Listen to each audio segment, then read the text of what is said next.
Coming up on today's episode of the Health Review. 30% of fertility issues are down to male factor, another further 30 where it's both. So actually quite significant where it's not just on the female side. The added layer of PCOS or endometriosis, there's so much that we can do in relation to diet and lifestyle. How much do you think that can improve someone's chances of conceiving before having to go to IVF? In terms of the unexplained infertility piece, it can be hugely life-changing because I like to call that unexplored. Women tend to wait till we want to conceive, and then we start tracking our cycles, we start getting in tune with our periods, our menstrual cycle.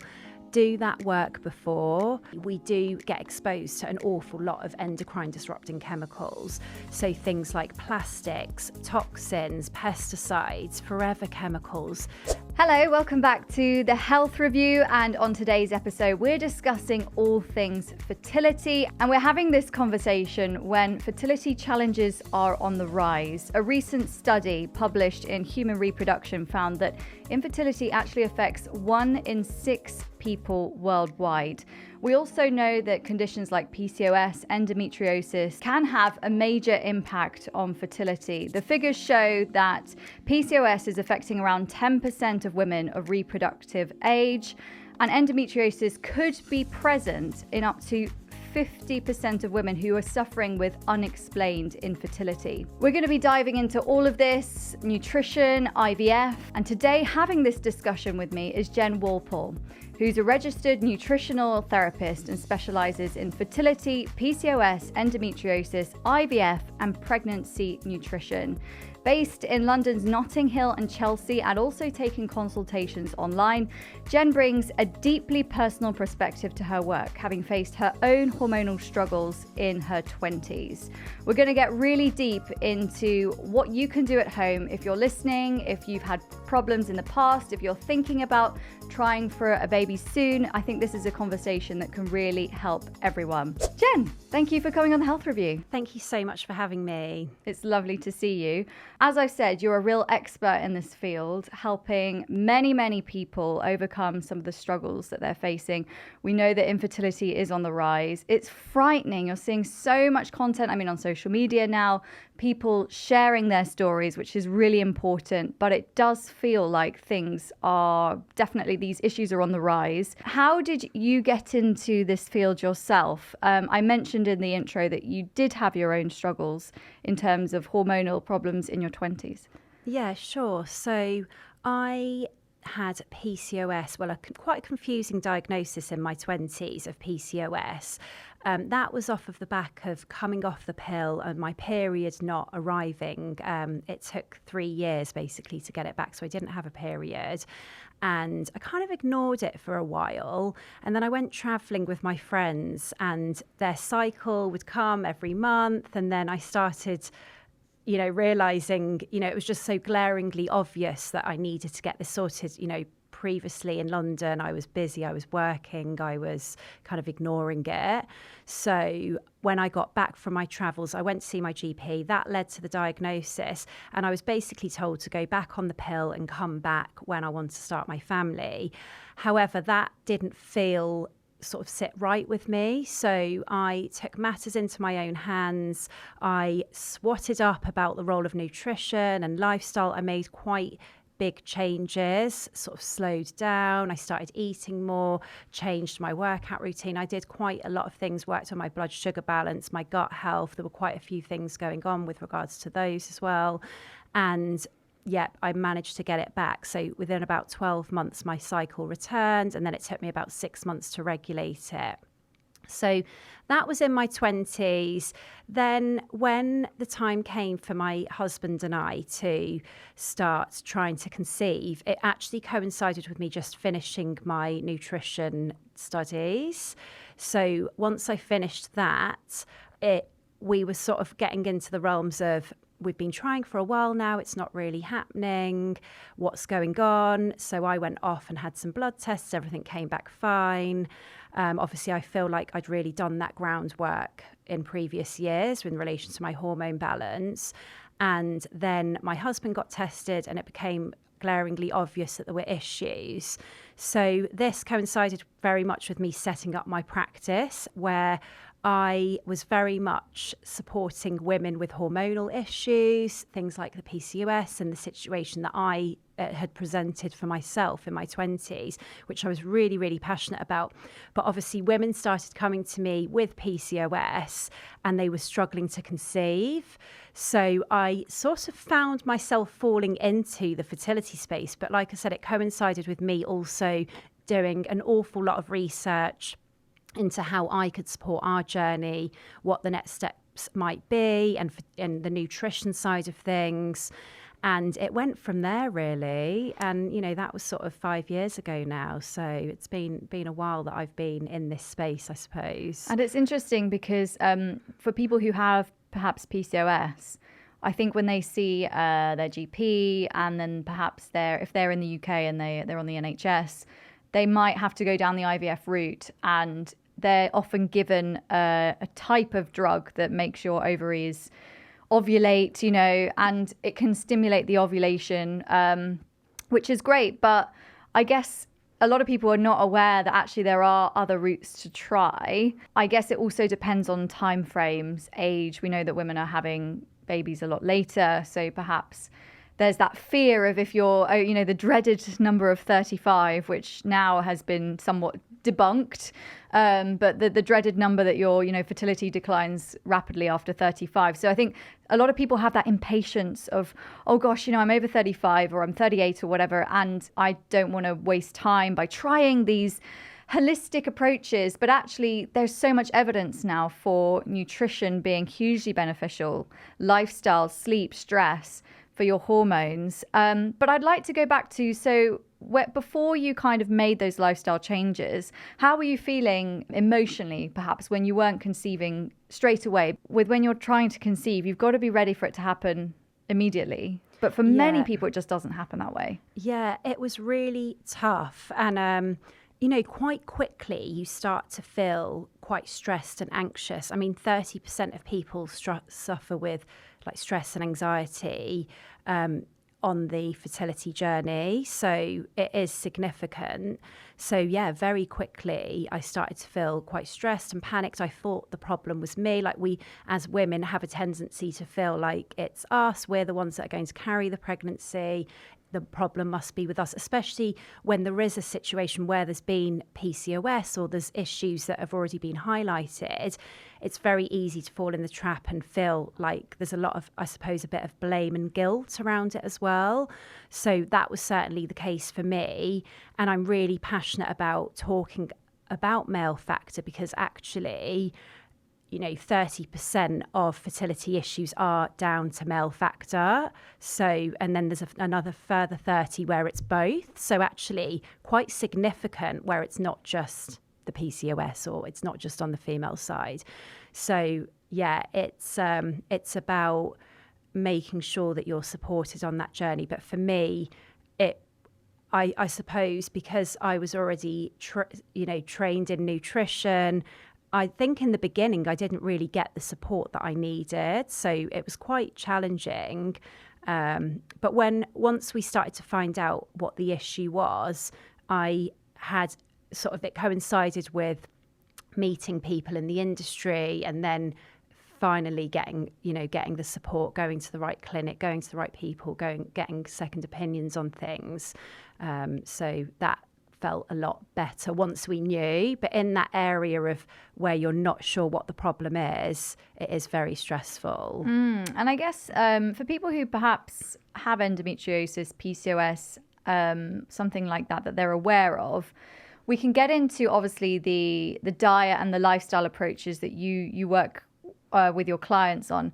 But do you think that actually, because I feel like a lot of people in this day and age, in this society that we live in, are kind of waiting for the right time to have kids, whether that's career-wise, whether that's, relationship-wise. And do you think if you have PCOS or endometriosis, you need to just have a little bit more momentum with it? So perhaps instead of buying that house first, do you think you should be prioritizing, right, this might take me longer. I need to kind of just get on with this. Yeah, absolutely. And I see this an awful lot, even if there isn't a condition, a disease state going on, women tend to wait till we want to conceive, and then we start tracking our cycles. We start getting in tune with our periods, our menstrual cycle. Do that work before.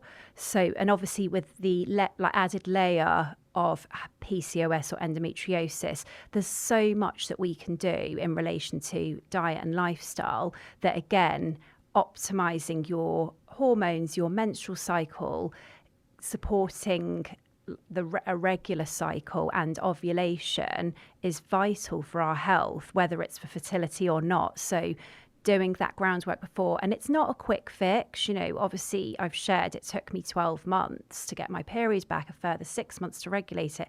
We're not talking about a quick fix, but in the long run, if you still need to have IVF because of other factors, like it was in my case, it shouldn't be too much of a long journey if you've done the groundwork, and you're going to optimize your chances so that you have a better outcome, essentially. And what are some of those key pillars, would you say? So instead of going down the IVF route right away, what are some of the main things that people can focus on before perhaps trying to conceive, or if they're in the stage now where it's not quite happening? In terms of nutrition and lifestyle, what are the most important ones you would suggest? So, first of all, with diet, the well-researched principles or dietary principles that come out top in relation to fertility and optimal health are the Mediterranean diet principles. So, trying to eat a diet, that sort of pattern, and if we look at the reasons why it's so good for fertility and so good for health, well, it contains lots of antioxidants, so lots of colour, variety of vegetables, fruits, whole grains as well. So again, thinking about that blood sugar balance piece, which is so important in relation to PCOS. It's also rich in healthy fats, so things like olive oil should be with every meal, nuts and seeds daily, good quality dairy, good quality grass-fed meat. Nothing's excluded. We've got meat, we've got even wine is within the Mediterranean diet in moderation. So trying to look at that dietary pattern and how you eat. It's not about sort of eating as if you're on a Greek island, but just what can you do to make that plate better? Like, is there something that I can add to that to make it a little bit more in line with some of those principles? Then in terms of lifestyle, we're thinking about things like toxin exposure. So with PCOS and endometriosis, for example, it is an endocrine disorder. And in today's age, unfortunately, we do get exposed to an awful lot of endocrine disrupting chemicals. So things like plastics, toxins, pesticides, forever chemicals, they're absolutely everywhere now. So just starting small with this, not to feel overwhelmed, but stop buying water in plastic bottles and get like a glass bottle that you can fill up in places, and not using disposable coffee cups, or taking the lid off because it's plastic and they're often lined in plastic.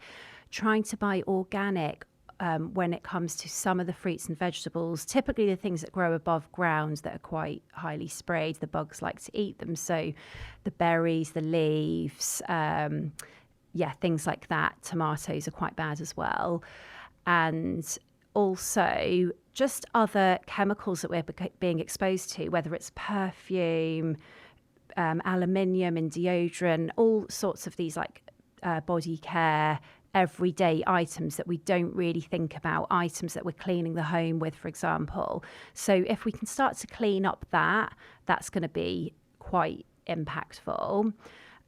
Obviously, alcohol's a big one, and we can all agree alcohol's not good for us, but we don't need to stop it completely. And I'm really clear with my clients on this, because being on your fertility journey, it's super, super tough, and it can feel like we're taking away.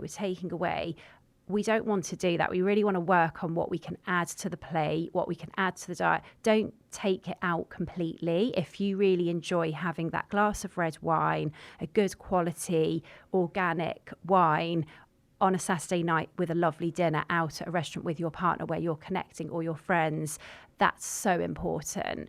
So, it doesn't have to come out completely. However, alcohol, we know it's not good for us. It can impact the hormones, and particularly in, say, something like endometriosis, it's quite an inflammatory condition. It's really going to drive that inflammation. There's a lot of excess estrogen as well. Alcohol really blocks that detox of estrogen, so it can really drive estrogen dominant conditions and worsen them. So, there are certain conditions where we really want to be mindful on that intake. So that's a big one. Obviously, the obvious things like smoking, vaping, we know they're not good for us. So kind of use a little bit of common sense as well, because I think there's so much conflicting information out there, so many people talking about all different things. But, think about maybe like what, generations ago they might have done, when it comes to, the ultra processed food thing as well. It's like, we didn't eat like that 100 years ago. We've started to see a rise with all these fertility issues, with the rise of chemicals, endocrine disruptors, but also ultra processed foods. So just try and cook a bit more from scratch as well, and go for more of those whole foods. I love all of this, and I feel like these are actually just wonderful life changes to make anyway. And hopefully, obviously, if you are not living a lifestyle like this and then you switch to this lifestyle, hopefully that could help in terms of hormones and ovulation. But hopefully, if it's something you enjoy, you can carry that through your pregnancy and carry that through motherhood, and it helps you show up and be a better parent. Absolutely. And live a better life. But it's just, I think a lot of people find just making those initial changes quite overwhelming, and it feels, if you're not living like that, it can feel a bit drastic. But I guess once you get used to it and actually realizing there are moments still of enjoyment, perhaps your sweet tooth is more in tune with something like dark chocolate eventually, rather than cakes or biscuits and things like that. So lower sugar, and as you say, maybe the biodynamic wines, a glass here or there, things that can, you can still enjoy yourself, but live a more balanced life. Absolutely. And to your point about, going into motherhood or parenthood, I get messages from my clients all the time, and they're like, look at what my little one's eating. And they're like, it's giving them oily fish. They're eating broccoli. They absolutely love their food. And that's why we're doing this work, because the ripple effect is phenomenal. And we know that in utero, if mum is exposing the baby to lots of a variety of foods, that's going to influence their palate and their health as well for generations. So it's quite profound, the impact. And for those who perhaps are already quite into health and are maybe trying some of the I guess not biohacking, but some of the things that can, in terms of longevity, can influence your physical health, like saunas, which is good for, I guess, detoxing some of these endocrine disruptors and things like that. Cold plunges, people who are sort of fasting, these are actually quite a stress on the body. And I have heard other creators who are not doctors but have been through fertility problems saying that they've stopped doing some of these things that can stress the body during the time where they're trying to conceive, because they wanted to see whether it would help their chances or not. Do you think there's something to that? Yeah, absolutely. So the body really needs to feel safe for pregnancy to happen. And I will often say to my clients, like, would you do that if you were pregnant? And it might be things like hot yoga. It might be, I think saunas are great, like you said, for detox, probably more so in the follicular phase. So kind of in the lead up to ovulation. Like we know in an IVF setting, the advice is post embryo transfer, no heat to the abdomen. So obviously in the luteal phase, if you're trying naturally, we want to avoid that. It makes sense. So yeah, just being mindful of those things that are potentially going to stress the body, because obviously we need to be mindful of cortisol. Again, another big topic that people are kind of jumping on the bandwagon with, really. But, it is a consideration, because cortisol does have an impact on our hormones.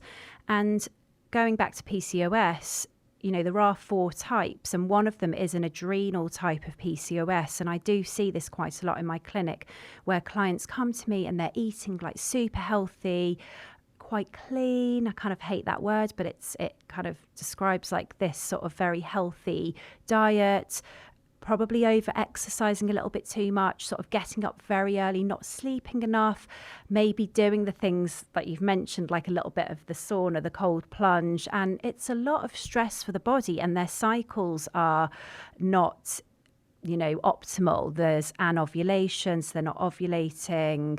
How do you know you're not ovulating? Are there any signs for that? Yeah, so the most obvious sign is the cervical mucus. So that changes around ovulation. So once you've ovulated, you should get quite an egg white, like sticky mucus. So again, where we were talking about the prep of, before you get to the point of trying to conceive, just get in tune with your body and look for these signs. Look for the cervical mucus, start tracking your cycle. I also am a big fan of basal body temperature tracking. So there's obviously different ways that we can do it. So basal body temperature is one, and what we see, so post-ovulation, when the progesterone rises, so the progesterone gets released from the corpus luteum once the follicle's released from the ovary, and this raises the body temperature. So the body temperature starts to rise in the luteal phase, and again, we can track that, and we want to see a nice consistent rise that's maintained, because again, if there's issues in the luteal phase, we can start to pick that up if there's fluctuations. The other way to track and to know that you're ovulating is doing hormone tests. So we can do things like blood tests. So we can look at progesterone 7 days post-ovulation. That's a gold standard to check your progesterone levels, and therefore it can indicate ovulation if it's over 30 nanomoles. And then in terms of other hormone checks, we can do the urine sticks that most people are kind of familiar with. So that in those sticks, we're looking for various hormones. Mostly with ovulation, we're looking at LH. So once your LH peaks, or once it starts to rise about 36 hours before you actually ovulate, so about 2 days later from the beginning of that rise, you're going to ovulate. So doing those sticks can be quite useful. And those are the ones you can buy, ovulation sticks, in chemists and stuff, right? Yeah, you can find them like in so many different places, supermarkets, so really easy and accessible to get hold of those. But if it doesn't rise, does that mean you're not ovulating? Not necessarily. It might just be that you're not testing at the right time. So again, this is a big problem with PCOS because the cycle's so irregular. The ovulation can happen at different points in the cycle. So what you need to do, if you haven't confirmed ovulation yet, keep testing. So if it depends how long your cycle is. So in say a 28-day textbook cycle, which, not many people are, we would say ovulation would usually occur around day 14. So you want to be starting to test in the lead up to that, sort of from day 9, 10. In a longer cycle, that ovulation might not happen until into the 20s. So it just depends how long your cycle is. But once you establish your cycle length, even if it's irregular, if it tends to trend longer, you can work out when roughly you need to start checking for ovulation with the LH sticks. Sorry to interrupt.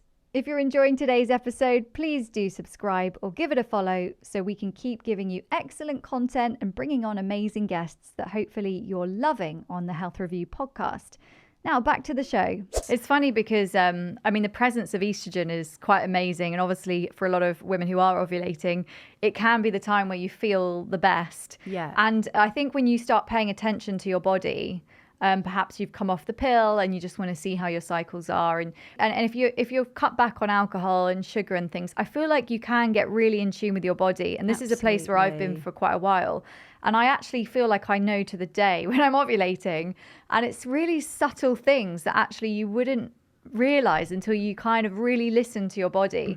And it can be something like, for me, music feels different. It's very strange. I feel like I want to dance all the time. Yeah. And it's only for a couple of days. And then things just seem more sparkly. Yes. Like things just visually seem great.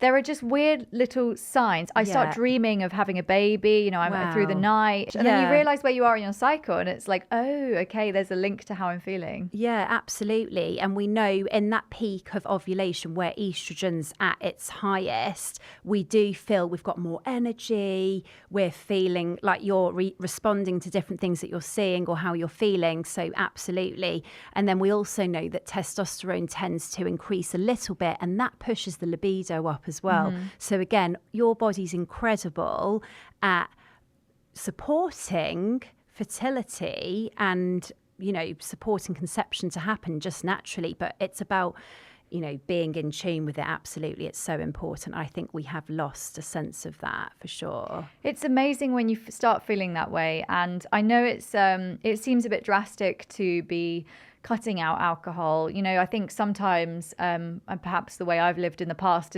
seems a bit extreme to people, to be trying to cut out, you know, processed foods and using the natural deodorants. And, you know, I'm doing all of these things, and actually I think it just leads to a sense of you start to really know your body, and there's less noise. You know, if you fix your gut, this is something I've spoken a lot about on the podcast, about gut health, and I've had some gut health experts on, talking about once you actually fix and heal your gut, if you are having issues, then everything goes quiet. Yeah. It's like there's no noise, there's no inflammation in your body. You know, you can actually sort of sense how you are every day, which is really amazing. Well, obviously, we've got the gut-brain axis, so even the way it impacts our mental health is so, you know, if we've got gut issues going on, we know how it makes us feel. Like we don't feel very good, we feel sluggish, we might be more likely to kind of reach for more comfort foods or the foods that are going to make matters worse in a sense. But yeah, absolutely, it's so integral to our overall health and well-being, including our hormones, including our fertility. So a real big focus. And do you see that a lot? So with your clients that you're working with, is there sometimes a link between what's going on in the gut and the hormonal system? So are people with PCOS showing up with also gut symptoms? Are people with endo perhaps getting IBS-y type symptoms as well? Yeah, absolutely. There is a strong correlation with both PCOS and endo and gut dysbiosis, but also dysbiosis in the vaginal and uterine microbiome, and the two really do go hand in hand. If the gut has issues in relation to an imbalance, maybe an infection, dysbiosis, then we're more likely to see that in the uterine and vaginal microbiome. And again, thinking about things like leaky gut, you know, the gut lining is like one cell thick because or thin. It's trying, you know, we're trying to absorb all of those nutrients into the bloodstream. It's very prone to damage. And if we're putting in processed foods, you know, particularly the ultra-processed foods, alcohol, foods that are, you know, maybe not enough vegetables. I know it sounds so basic, like eat more vegetables, but it's so important because the body needs that, the gut needs that variety, it needs that fibre. Things like oats and legumes, nuts and seeds, where they've got a lot of insoluble fibre that we don't actually digest. That, again, is really, really important for our gut health and our bowel movements and therefore our hormones as well. And I guess for someone who might be thinking of trying soon, perhaps, you know, isn't living the lifestyle that they think they should be, how long before trying would you recommend to try and get your hormones in a good place, your lifestyle in place? Yeah, I mean, it really depends what the situation is and what your hormones are like. If your cycle is quite irregular, it can take some time. So, you know, sometimes I'll have or women that come to me and they'll work with me for, you know, 6 to 12 months. And then one lady then went off to try and conceive, and it happened in the first month. And when she came to me, she was spotting, she wasn't actually having a regular cycle. So an amazing outcome, but it did take time. For someone that has a regular cycle, there's no known issues, you're thinking about starting a family, give yourself about 3 months. Like, we know that that is the time it takes for egg maturation to happen. So that's where we're born with all of our follicles, all of our eggs, and then over a 3-month period, they mature and then they're ovulated at the end of that 3-month period. Now, during that period, they're really prone to oxidative stress and damage. And so we want to be in that 3-month period doing all of the things that we can in our power, in our control. There's going to be things that we can't, there might be stress that we can't really manage because of other sort of outside factors, but optimize your diet, think about some of those lifestyle factors and start tracking your cycle. Get on some really good quality supplements that, like a good prenatal omega-3, look at your vitamin D status, maybe just get like a full blood workup from your GP, just so that you're kind of in a good place come 3 months' time. And the same with male fertility. The spermatogenesis process, so the production of sperm, is just under 3 months, about 2.5 months. So again, same stands really. And for male sperm, I think the sort of common phrases or words that we hear are the sperm count and the sperm motility. Are they the only two things that can sort of interrupt a man's fertility? So we've got the count, concentration, and then the motility. So that's the way the sperm is swimming. And then we've got the shape. So that's the morphology. And that's one that I see a lot in clinic that has issues. We also, in 2010, the World Health Organization changed the bar for what we accept as normal. Now we accept only a 4% morphology as normal when it used to be 10%. So the bar's kind of gone down. That means sort of 96% of sperm is okay to be abnormally shaped. So a large proportion of the sperm are abnormally shaped. Now, it's not so much an issue with the morphology if the count and concentration and the other factors like the motility are good. So if you've got a lot of sperm, if only 4% of them are normally shaped, absolutely fine, or even 3%, absolutely fine if it's a little bit under. So they're the main ones. There are other things on a semen analysis, a comprehensive semen analysis, that might indicate that there's an issue. So things like the pH is really important. We don't want that to be above 8, sort of 7.2 to 8, so quite alkaline.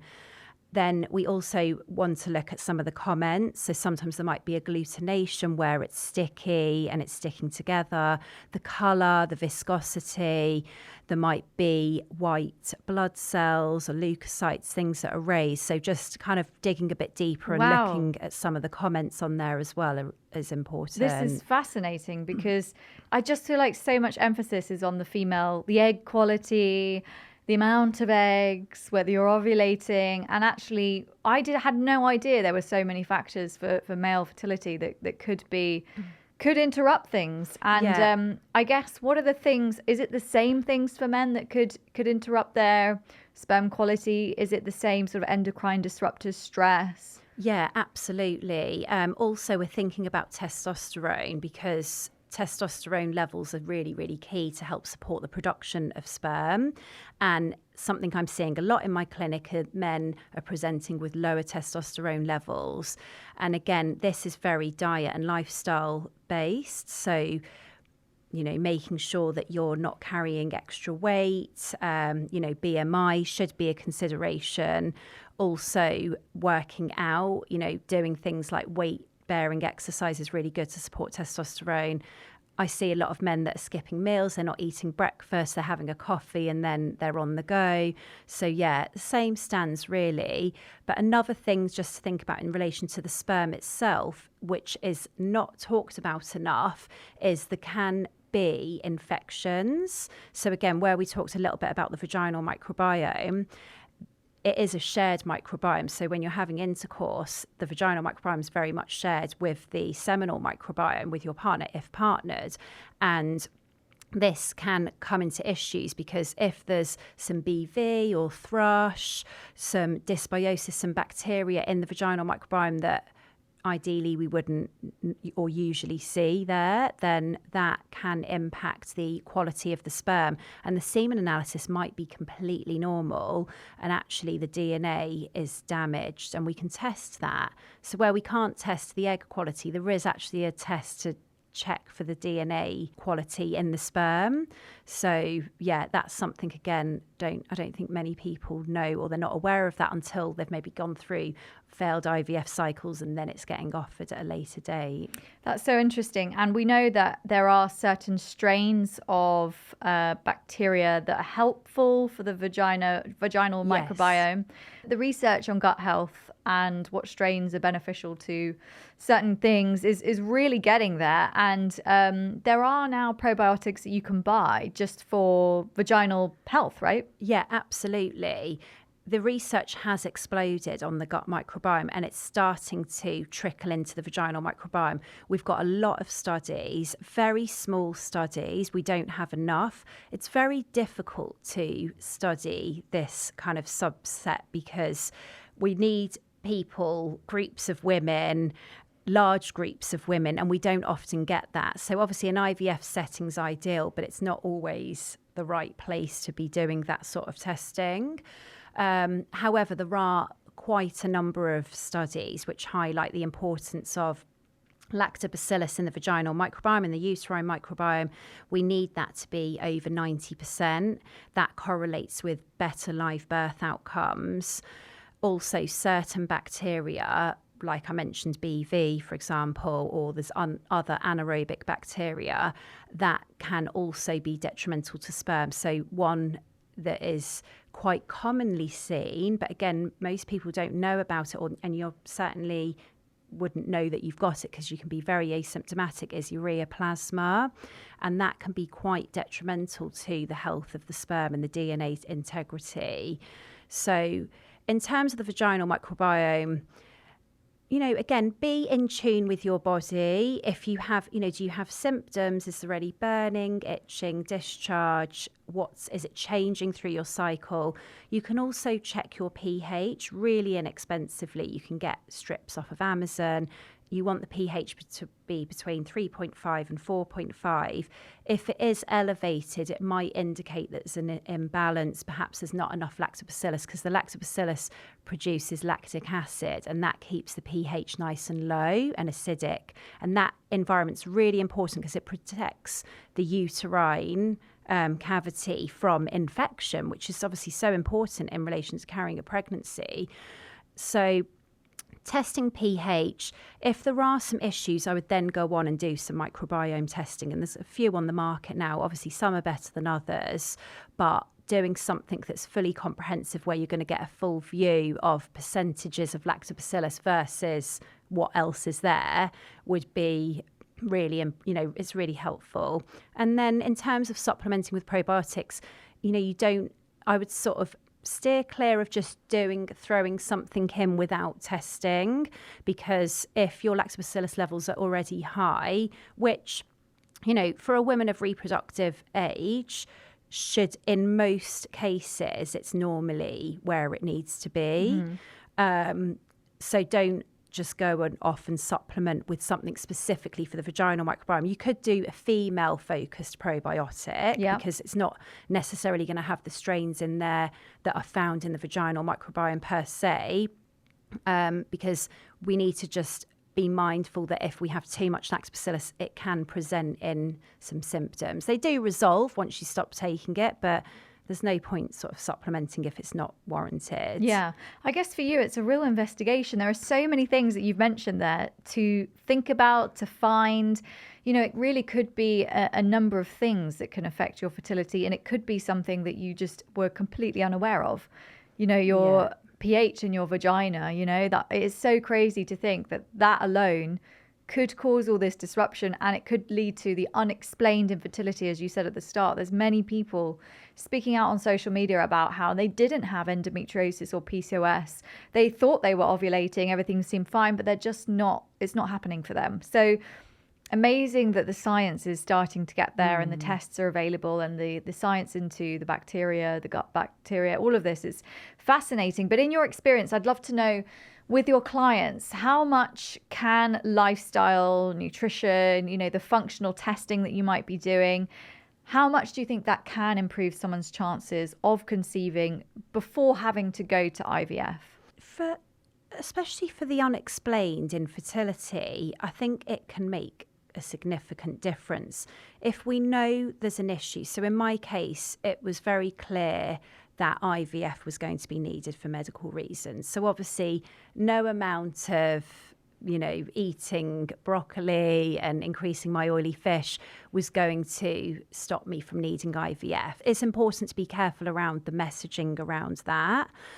But in terms of the unexplained infertility piece, it can be hugely life-changing, because I like to call that unexplored, and we can look at some functional tests, even just going back to basics and looking at the bloods that you've probably had done by your GP, but they might have missed a few things off, or things weren't quite as optimal as I'd like them to be, and working on some of those areas, doing some extra additional tests. So whether it's vaginal microbiome, we can do the seminal microbiome. If you've got gut health issues, let's optimize that. Let's consider a stool test, but there's obviously lots of things that we can do without testing as well that are free and easy to implement as well with regards to gut health.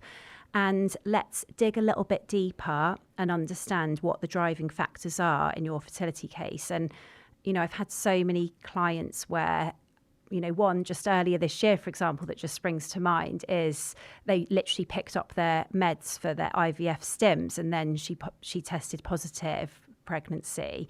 So, miracles do happen. And if we can avoid IVF, amazing. But otherwise, if we need it, we can support you through that process. Let's optimize your chances. Let's look at what supplements are well researched for supporting IVF and better outcomes. Let's help manage the stress and the anxiety, and let's hold you through that process and make sure that you're having the suitable investigations in the lead up, in that kind of lead up to IVF, because often you'll go to a clinic and it's like, oh, let us know when your cycle starts and we'll get you started. But actually, from my perspective, there's a few tests that we might want to have a look at and explore, particularly if it's unexplained, because we just haven't found the answer yet, but we just need to do a little bit more digging.